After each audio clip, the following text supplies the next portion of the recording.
Hello बेटा, कैसे हैं आप। आई होप आप सभी ठीक होंगे बच्चे। आज हम अपनी क्लास 10 के चैप्टर 10 लाइट प्रकाश के कुछ क्वेश्चंस की बात करने वाले हैं। आज सिर्फ हम कुछ क्वेश्चंस देखने हैं कि कैसे किस प्रकार से अभी तक जितना भी हमने कंसेप्ट किया उसमें से किस किस प्रकार से क्वेश्चंस आते हैं।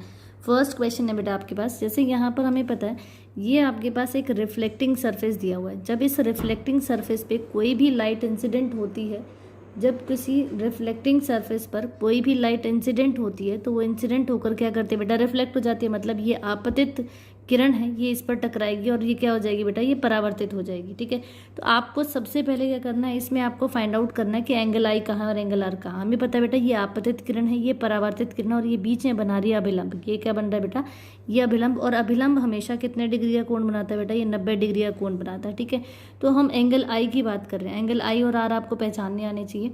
जो आपतित किरण है मतलब जो इंसिडेंट रे है, और जो अभिलंब मतलब नॉर्मल है। इंसिडेंट रे और नॉर्मल के बीच में जो एंगल बनता है ये एंगल आई होता है।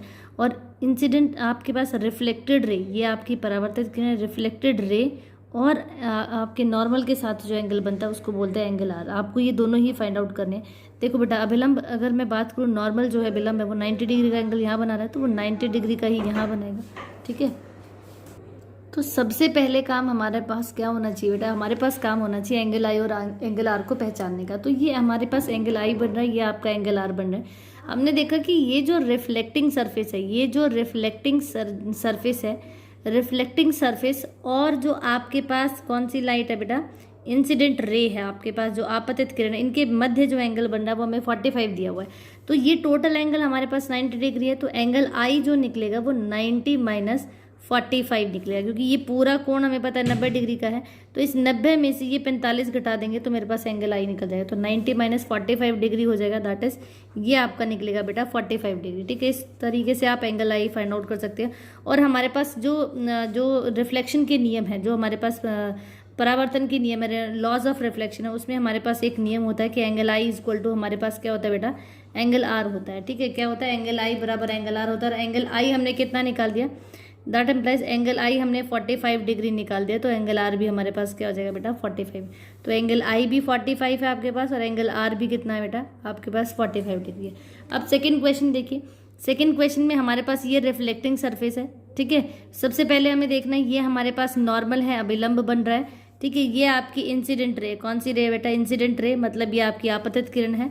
और ये आपकी रिफ्लेक्टेड रे, कौन सी रे है बेटा, रिफ्लेक्टेड रे, मतलब ये आपकी परावर्तित किरण है। ठीक है, यहाँ पर एंगल दिया हुआ है बच्चे, यहाँ पर एंगल दिया हुआ है, ये छोटी सी मिस्टेक है, ये एंगल आपके पास दिया है बच्चे, ये पूरा एंगल दिया है। ठीक है, तो ये पूरा एंगल आपका, दैट इज अगर मैं बात करूँ तो रिफ्लेक्टिंग सरफेस और परावर्तित किरण, मतलब रिफ्लेक्टिंग सरफेस और जो आपके रिफ्लेक्टेड रे है उसके पूरे बीच का एंगल आपके पास 135 दिया। हमें निकालना क्या, हमें एंगल आई और एंगल आर, ये एंगल आई और एंगल आर निकालना था, है ना।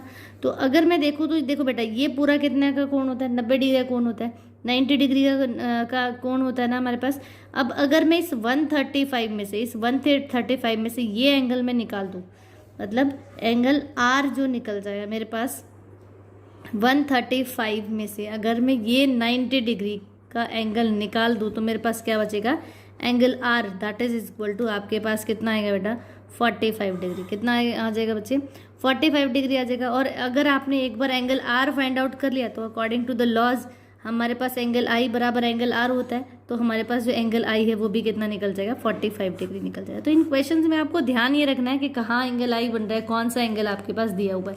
अब सेकेंड क्वेश्चन देखिए, थर्ड क्वेश्चन में ये आपका रिफ्लेक्टिंग सरफेस है, ये आपकी इंसिडेंट रे है, मतलब आपकी आपतित किरण है, और ये रिफ्लेक्टेड रे मतलब परावर्तित किरण है, और ये आपका नॉर्मल दैट इज अभिलंब है। यहाँ पर रिफ्लेक्टिंग सरफेस और आपके किसके, रिफ्लेक्टिंग सरफेस दैट इज समतल दर्पण के जो रिफ्लेक्टिंग सरफेस है वहाँ से परावर्तित किरण के मध्य आपके पास 65 दिया है। अब ये पूरा एंगल हमारे पास कितना होता है, 90 डिग्री का होता है बेटा। तो अगर मैं, ये मेरा एंगल आई है और ये मेरा एंगल क्या है बेटा, एंगल आ रहा है। तो यहाँ पर देखिए 90 में से ये 65, इस 90 पूरे में से मैं 65 निकाल दूँ तो मेरे पास एंगल आर निकल जाएगा, बिल्कुल। तो एंगल आर इक्वल्स टू हो जाएगा मेरे पास 90 माइनस 65, क्या हो जाएगा बेटा 90 माइनस 65 हो जाएगा, दैट इज आपके पास जो ये एंगल निकलेगा ये कितना निकला बेटा 25 डिग्री का, कितना निकला बेटा 25 डिग्री। अब एंगल आर आपके पास 25 है तो angle I equal to angle R होता है, तो एंगल आई भी आपके पास कितना निकल जाएगा बेटा 25 डिग्री निकल जाएगा। कितना निकल जाएगा बच्चे? 25 डिग्री निकल जाएगा। ठीक है, अब फोर्थ क्वेश्चन आपके पास है बच्चे, हमारे पास ये आपके पास क्या है बेटा? ये रिफ्लेक्टिंग सरफेस है आपका, ये रिफ्लेक्टिंग सरफेस है, ये इंसिडेंट रे है आपके पास। ये क्या है बच्चे? ये इंसिडेंट रे है, ये इंसिडेंट हुई है यहाँ पर, तो ये आपकी इंसिडेंट रे है। ये रिफ्लेक्ट हो रही है तो ये रिफ्लेक्टेड रे है, और ये आपका नॉर्मल दैट इज अभिलंब है। ठीक है, आपको ये एंगल दिया, हमें पता है अभिलंब और परावर्तित किरण, अभिलंब और परावर्तित किरण के मध्य जो एंगल होता है वो हमारा रिफ्लेक्टिंग एंगल दैट इज परावर्तन एंगल का कोण होता है। मतलब नॉर्मल और रिफ्लेक्टेड रे के बीच जो एंगल होता है वो रिफ्लेक्टेड एंगल होता है। तो आपके पास अगर बेसिकली मैं कहूँ तो एंगल आर की वैल्यू कितनी दी है बेटा? 35 डिग्री दिया। अब एंगल आई हमारे पास किसके बराबर होता है? एंगल आर के होता है, तो एंगल आई भी हमारे पास क्या निकल जाएगा? 35। तो इस प्रकार से आप एक एंगल निकाल लीजिए और बाकी आई और आर आप फिर अपने आप से निकाल सकते हैं। तो आपको ध्यान ये रखना है इन क्वेश्चंस में बेटा कि आपका एंगल क्या दिया हुआ और क्या आपको निकालना है। ठीक है, अब नेक्स्ट जो कंसेप्ट है, नेक्स्ट जो क्वेश्चन है वो हम करने वाले हैं किसके बेटे? जो हमारे पास जो प्लेन मिरर होता है, समतल जो दर्पण होता है, ये हमारे समतल दर्पण का रिफ्लेक्टिंग सरफेस है। ठीक है, तो समतल दर्पण के बारे में हम बात करें, जो समतल दर्पण होता है, जो हमारे पास प्लेन मिरर होता है, हमें पता है बेटा कि ऑब्जेक्ट वस्तु जितनी दूरी पर होती है, जितनी दूरी पर वस्तु होती है उसकी इमेज भी उतनी ही दूरी पर बनती है, उसकी इमेज भी उतनी ही दूरी पर बनती है। तो यहाँ क्वेश्चन दिया हुआ है आपके पास बच्चे, आपको ये याद रखना है कि वस्तु जितनी पीछे जाएगी उतना ही प्रतिबिंब पीछे जाएगा, वस्तु जितनी आगे आ जाएगी तो प्रतिबिंब भी उतना ही आगे आ जाएगा। ठीक है, तो आपको ये याद रखना है कि कौन कहाँ है और क्या पूछा गया आपसे। ठीक है, आपको दिया गया है बेटा कि वस्तु दैट इज ऑब्जेक्ट और प्लेन मिरर के बीच में, वस्तु और प्लेन मिरर के बीच में, ऑब्जेक्ट और जो प्लेन मिरर है उसके बीच की दूरी है 4 मीटर। कितनी है बेटा? 4 मीटर। तो आपसे पूछा गया है कि बताइए प्रतिबिंब कहाँ कितनी दूरी पर बनेगा? जो प्रतिबिंब है मतलब जो इमेज है वो कितनी दूरी पर बनेगी? तो इमेज कितनी, अगर ऑब्जेक्ट आपका 4 मीटर पे तो प्रतिबिंब भी कितने मीटर पर बनेगा बेटा? वो 4 मीटर पर बनेगा। कितने मीटर पर बनेगा? 4 मीटर पर बनेगा। सेकेंड क्वेश्चन इसने कहा है कि अगर ये प्रतिबिंब 2 मीटर, अगर ये प्रतिबिंब 2 मीटर पीछे चला जाए, प्रतिबिंब अगर पहले 4 मीटर पे था अब वो 2 मीटर पीछे चला जाए, तो अब जो प्लेन है मिरर, जो है प्लेन मिरर, उसके और इमेज के बीच की दूरी कितनी होगी? उसके और इमेज के बीच की दूरी कितनी होगी? देखो बेटा, सबसे पहले आपके पास ऑब्जेक्ट का आपको पता होना चाहिए, जो आपकी वस्तु है वो कहाँ रखी है। हमने कहा पहले वो 4 मीटर पे रखी थी, अब वो 2 मीटर पीछे चली गई। 2 मीटर पीछे जाने का मतलब उसका डिस्टेंस बढ़ गया, तो कितना हो गया? 6 मीटर हो गया। कितना हो गया?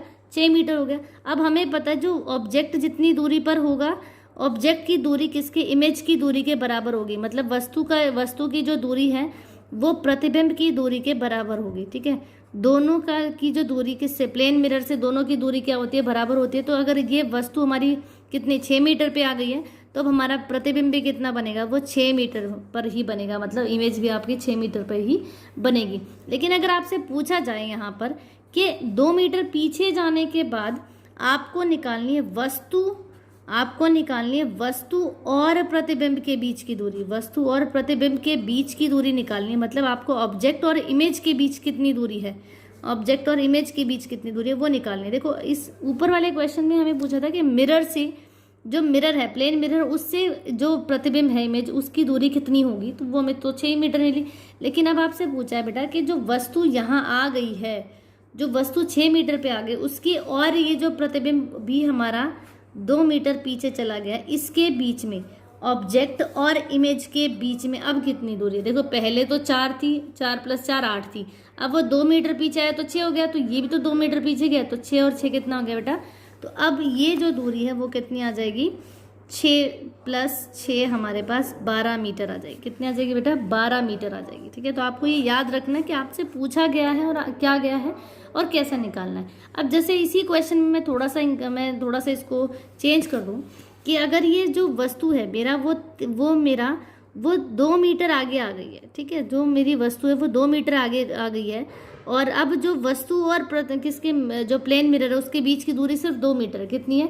सिर्फ 2 मीटर रह गई है। तो आपको ये बताना कि अब जो इमेज है उसकी दूरी किससे? इमेज की, प्रतिबिंब की दूरी समतल दर्पण से कितनी है? मतलब प्लेन मिरर से समतल दर्पण से कितनी है? तो इमेज, क्योंकि अब ये ऑब्जेक्ट ही 2 मीटर पे रह गया, तो मेरे जो प्लेन मिरर, जो मेरी इमेज है वो भी कितनी दूरी पर बनेगी बेटा?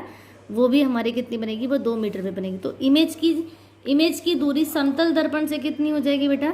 2 मीटर। अगर मैं आपसे पूछूं कि इमेज की दूरी किससे, इमेज की दूरी अगर मैं पूछूं किससे, ऑब्जेक्ट से कितनी है, ऑब्जेक्ट से कितनी, तो 2 मीटर ऑब्जेक्ट है।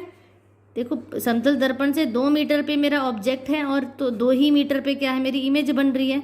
ठीक है, तो 2 + 2 कितना हो जाएगा, 2 + 2 मेरा ये हो जाएगा बेटा 4 मीटर हो जाएगा। कितना हो जाएगा, 4 मीटर हो जाएगा। ठीक है, तो इस तरीके से आपको ये ध्यान रखना है कि आपसे पूछा क्या गया और कैसे आपको चीज़ें निकालनी है। ठीक है, आई होप आपको आज के क्वेश्चन समझ आएंगे बेटा, पेपर में ऐसे क्वेश्चन ज़रूर आते हैं। आपको ध्यान रखना है कि किस प्रकार से आपको इन क्वेश्चंस को सॉल्व करना है।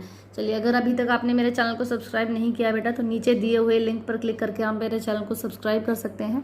थैंक यू बेटा।